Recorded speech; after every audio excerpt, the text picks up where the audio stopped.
شراب مت پیو، اللہ کی مخلوق کے حقوق بھی ادا کرو، اللہ کے حقوق بھی ادا کرو، نماز قائم کرو۔ اللہ کے حق میں سب سے پہلے کیا ہے؟ نماز۔ اللہ کہتا ہے تم آزاد نہیں ہو، انڈیپینڈنٹ نہیں ہو، ہر چیز میں میرے محتاج۔ وَإِن تَعُدُّوا نِعْمَةَ اللَّهِ لَا تُحْصُوهَا، اللہ کی نعمتوں کو گننا شروع کر دو، قلم گھس کے ختم ہو جائیں، سیاہی دنیا کی ختم ہو جائے، اللہ کے جو تم پر اکیلے پر احسانات ہیں ان احسانات کی فہرست ختم نہیں ہوگی، تو پھر آزادی ہم پہ جچتی نہیں ہے۔ بچپن میں ماں کی نعمت دے دی، جو جس نے پالا، باپ کی نعمت دے دی جس نے سہارا دیا، خاندان دیا، دوست احباب دیے، پیسہ دیا۔ آپ کہہ سکتے ہو ہمارے پاس تو پیسہ ہے ہی نہیں، بھائی آپ اپنے آپ کو کمپیئر کر رہے ہو اپنے سے زیادہ مالداروں سے، ان سے کمپیئر کرنا چھوڑ دو، آپ اپنے سے کمتر لوگوں سے کمپیئر کرو تو بہت پیسہ دیا ہے۔ فٹ پاتھ پہ سونے والے لوگ بھی ہیں، آپ گھروں میں سو جاتے ہو، ایسے لوگ بھی ہیں 2 وقت کا، 1 وقت کا کھانا نہیں مل رہا آپ کو، 2 ٹائم پیٹ بھر کے کھاتے ہو، 3 ٹائم پیٹ بھر کے کھاتے ہو، ناشکری کی تو پھر کوئی انتہا ہے ہی نہیں۔ تو بھائی ہم اللہ کے غلام ہیں، اور ہم نے نظریاتی طور پر بھی اپنے آپ کو اللہ کا بندہ سمجھنا ہے، غلام سمجھنا ہے، اور عملی طور پر یہ ثابت کرنا ہے کہ اللہ ہم آزاد نہیں ہیں۔ تو اللہ نے ہمیں حکم دیا نماز قائم کرنے کا۔ سب سے زیادہ قرآن میں جس چیز کا، حدیث میں جس چیز کا حکم ہے کہ جو اپنے آپ کو اللہ کا بندہ اور غلام سمجھتے ہیں وہ نماز بولو قائم کرتے ہیں۔ نماز پہ کوئی کمپرومائز نہیں، سفر ہو، حضر ہو، بیماری ہو، صحت ہو، غربت ہو، دولت ہو، جیسے بھی حالات ہوں۔ ان الصلاۃ کانت علی المؤمنین کتابا موقوتا، اللہ کہتے ہیں نماز مومنین پر مقررہ وقتوں میں فرض ہے۔ میدان جہاد میں نہیں چھوڑنے کی اجازت دی تو نرم گدوں میں چھوڑنے کی کہاں سے اجازت دے دے گا اللہ؟ ایکچولی نیند بہت آ رہی ہے، ایکچولی میں یوں ہے، ایکچولی ابھی تو آج کل تو سیزن چل رہا ہے، کسٹمر بہت ہیں ایکچولی وغیرہ، اور شاپنگ ہو رہی ہے۔ بھائی میدان جنگ سے بڑھ کر کوئی ٹینشن والا کام ہو سکتا ہے؟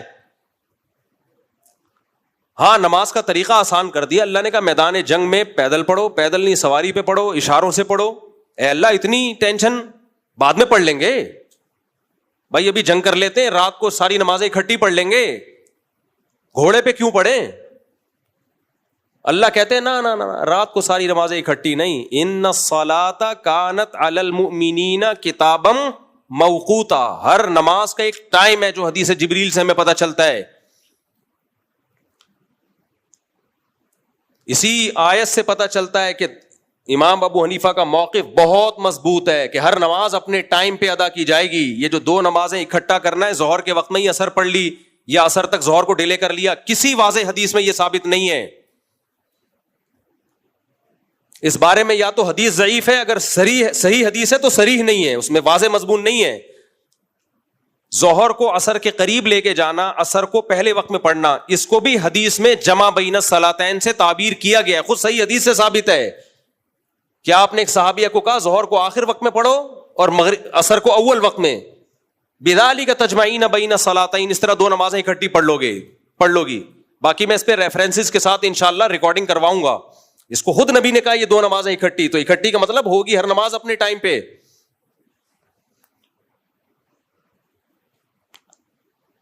باقی لوگ حدیث صحیح مسلم کی حدیث پیش کرتے ہیں کہ نبی صلی اللہ علیہ وسلم نے 2 نمازیں اکٹھی پڑھی، عشاء کے وقت میں آپ نے جمع کیا مغرب اور عشاء کو۔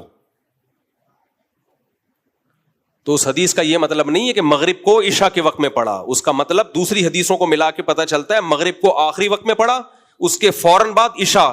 تو جمع کا عمل جو کمپلیٹ ہوا ہے وہ عشاء کے ٹائم پہ ہوا ہے، وہ مغرب کے ٹائم پہ نہیں ہوا۔ سمجھ میں آ رہی ہے بات کہ نہیں آ رہی ہے؟ اور اتنی آزادی دے دی، شاپنگ کے لیے جا رہے ہو ظہر کے ساتھ اثر پڑھ لو، اکیڈمی میں آج بیان لمبا ہو گیا تو ظہر کے ساتھ اثر پڑھ لو۔ میدان جنگ میں اللہ کہہ رہے بھائی ڈیلے نہیں کر سکتے، بخاری کی حدیث ہے کہ لیس فی النوم التفریط، سوتے میں نماز قضا ہو گئی گناہ نہیں ہے، کیونکہ وہ آپ کے اختیار میں نہیں ہے. آپ نے فرمایا کوتاہی یہ ہے کہ نماز کو اپنے وقت سے مؤخر کیا جائے. تو سفر کے بارے میں یہ حدیث ہے کہ اگر سوتے میں نبی صلی اللہ علیہ وسلم کی ایک جگہ پڑاؤ ڈالا تو کسی کی بھی آنکھ نہیں کھلی، فجر کی نماز سب کی قضا ہو گئی. حضرت بلال کو کے ذمہ لگایا تھا اذان دے کے اٹھانا، تو حضرت بلال کہتے ہیں میری آنکھ لگ گئی. تو آپ نے فرمایا کہ سوتے میں اگر نماز قضا ہو جائے، سوتے کا مطلب یہ نہیں کہ خراٹے لے کے جان کر سو رہے ہیں آپ. بعض دفعہ ایسے ہوتا ہے کہ نہ الارم کا پتہ چلا یا الارم بجا ہی نہیں، وہ تو غیر اختیاری چیز ہے نا. تو سفر کے بارے میں تو آپ نے فرمایا کوتاہی یہ کہ نماز کو اپنے وقت سے مؤخر کیا جائے. اس پہ میں نے پورا رسالہ لکھ لیا ہے، صرف اس کو ڈیلیور کرنا باقی ہے. ہاں حج کے موقع پر، حج تو خلاف قیاس ہے. حج میں تو سارے کام ایسے کروائے جاتے ہیں جو عام روٹین سے ہٹ کے ہیں، وہ تو ہے ہی خلاف قیاس. اسی وجہ سے عبداللہ بن مسعود رضی اللہ تعالیٰ عنہ کی صحیح حدیث ہے کہ نبی نے کبھی بھی 2 نمازیں اکٹھی نہیں پڑھی. اکٹھی کا مطلب قضا کر کے دوسرے وقت میں داخل کر کے، سوائے حج کے موقع پہ. تو آپ صرف ایک آنکھ سے اگر دلائل دیکھتے ہو تو پھر آپ کو نظر نہیں آئے گا. یہ لوگ کیا کرتے ہیں، ایک چشمے سے دیکھتے ہیں جو اپنے مطلب کے دلائل، جو فریق مخالف کے دلائل ہیں اس کو یہ ایسے گنے بن کے پی جاتے ہیں. نماز سے بڑھ کر اسلام میں کچھ نہیں ہے بھائی. اور نماز میں اہمیت کس چیز کی ہے؟ پڑھنے کی نہیں ہے، وقت پہ پڑھنے کی ہے. یہ جو قرآن میں آتا ہے نا کہ والذین هم علی صلواتہم یحافظون، ایمان والے نمازوں کی حفاظت کرتے ہیں. عبداللہ بن مسعود اس کی تفسیر بیان کرتے ہیں، حفاظت کا مطلب اپنے وقت پہ پڑھتے ہیں. خالی پڑھنے کو تھوڑی حفاظت کرنا کہتے ہیں، وقت کے اندر. اور حدیث جبریل سے پتہ چلتا ہے ہر نماز کا ایک ٹائم ہے. ظہر کا الگ ہے، عصر کا الگ ہے، مغرب کا الگ ہے، عشاء کا الگ ہے، فجر کا الگ ہے. اور ویسے بھی ایک کامن سینس کی بات ہے، سفر میں 4 رکعتوں کی 2 کی اللہ نے، یہ اسی لیے تو تاکہ قضا نہ ہو. تو رخصت جب دی جاتی ہے کسی دوسری چیز کی حفاظت کے لیے دی جاتی ہے. جب بھی آپ کسی کو کوئی سہولت دیتے ہیں نا تو اس سہولت دینے کا مقصد ہوتا ہے اس کام کی حفاظت کی جائے. اس کی مثال ایسے ہے جیسے شریعت نے کہا آپ کھڑے ہو کے نہیں پڑھ سکتے نماز تو بیٹھ کے پڑھو. یہ کیوں کہا؟ تاکہ ضائع نہ ہو، ڈیلے نہ کرو. تو اس لیے اللہ نے کہا سفر میں مشکل ہے 4 کی 2 پڑھ لو تاکہ ڈیلے نہ ہو. باقی یہ حرف آخر نہیں ہے، اس پہ میرا پورا رسالہ ہے، لکھ چکا ہوں میں، صرف اس کو نیٹ پہ ڈالنا ہے اس کو. کیونکہ تحریر کا اسلوب کچھ اور ہوتا ہے اور بولنے کا اسلوب کچھ اور ہوتا ہے.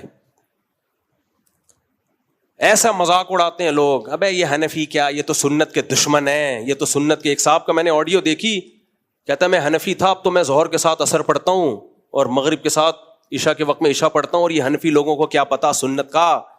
تو کبھی خوشبو لگا کے آ، تجھے بتائیں گے ہمیں کتنا سنت کا پتہ ہے. جاہل لوگ.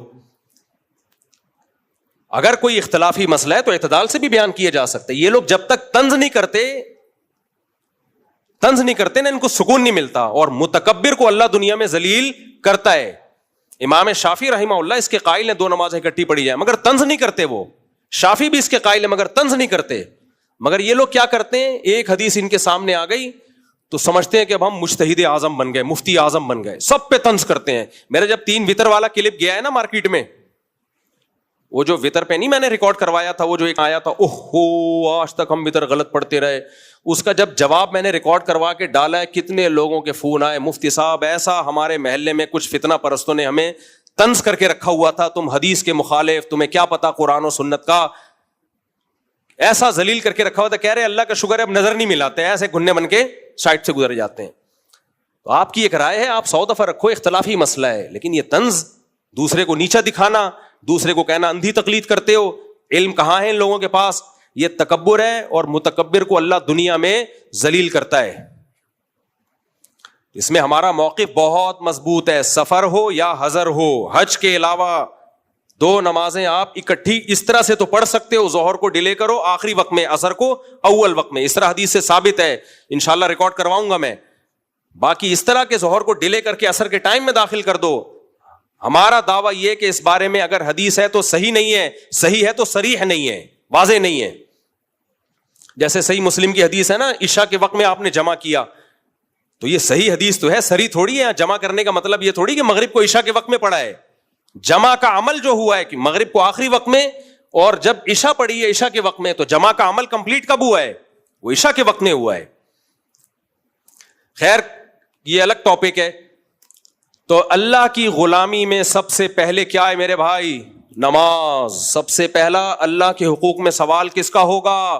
نماز کا ہوگا. نماز کے بغیر اللہ اسلام کو مانتا نہیں ہے